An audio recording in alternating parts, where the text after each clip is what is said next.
This is the most underrated phone under rupees 40,000 right now. And I feel like I'm Paul the Octopus because I had predicted this about the S23 FE when we made our first video.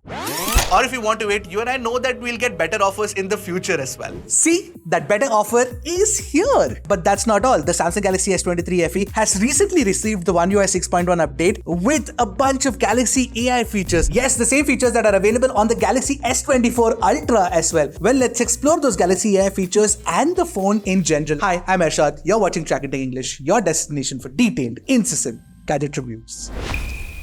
Now, credit where credit is due, Samsung has been really consistent with software updates. So the One UI 6.1 update on the S23 FE brings along with it Android 14 and a bunch of useful upgrades. Firstly, the performance, especially those of the animations itself, has improved a lot. The phone feels snappier and smoother to use as well. You know what's also smooth? Your hands when they go and hit that subscribe button. In fact, even our benchmark scores have improved in One UI 6.1. We got better Antutu score and the CPU stability was better in our CPU throttle test. Now, like I said, with the One UI 6.1 update, you can do a lot of the Galaxy AI tricks that you could do with the Galaxy S24 Ultra. Let me show you examples of a few Galaxy AI features in comparison with the S24 Ultra. Live translate in calls is possible on both. The keyboard has the translator feature too, but my favorite has definitely been the fact that you can actually pull down the quick settings toggle and access the interpreter from there, which is pretty handy. Galaxy AI can also create summary of long notes and long audio recordings for you. If you're a student, it is bound to come in handy. Of course, Google's circle to search is also present here. In fact, in Japan, when I saw this flower, I wanted to know which flower is it exactly because it looked like a rose, but it wasn't a rose. So we used circle to search to identify it. But most importantly, generative edits are also here on the S23 FE. Say for example, you've taken a crooked photo,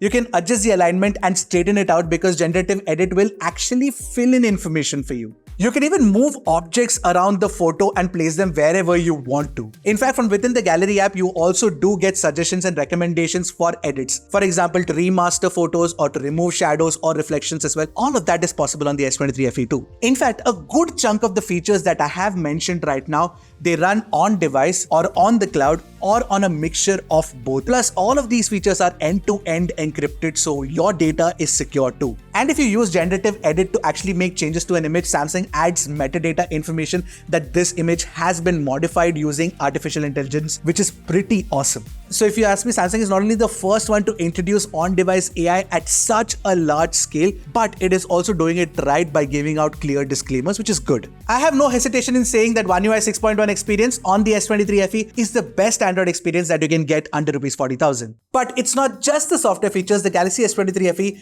has all the premium hardware features that you would expect from a modern day flagship. So you get wireless charging and IP68 rating, two features that most brands cut out in order to save costs. But the underrated flagship feature on the S23 FE is the USB Gen 3.2 support. I find it really annoying when brands charge 40-50,000 rupees for a phone and give you only USB Gen 2.0 speeds. Now with USB Gen 3.2 on the S23 FE, you also get wired DeX support. It's so useful. On the display glass and the back glass, you get Corning Gorilla Glass 5 protection as well. But yes, on the S21 FE, the display had Corning Gorilla Glass Victus. Finally, you get a proper telephoto 3x camera, 8 megapixel one. You also get a 50MP primary camera, 12MP ultra wide, and a 10MP selfie camera. All of these cameras can shoot at 4K 60 FPS too. Again, something that most brands do not offer. And Samsung's processing has generally been good too. The kind of images that we got from it, this is how it looks. So, is everything good about the Samsung Galaxy S23 FE? Here are a couple of things that you should know before you hit the trigger on the buy button. Now, while the display is nice, it's bright, it's punchy, it supports HDR on both YouTube and Netflix, the bezel situation, you know it, it's thick and slightly uneven as well.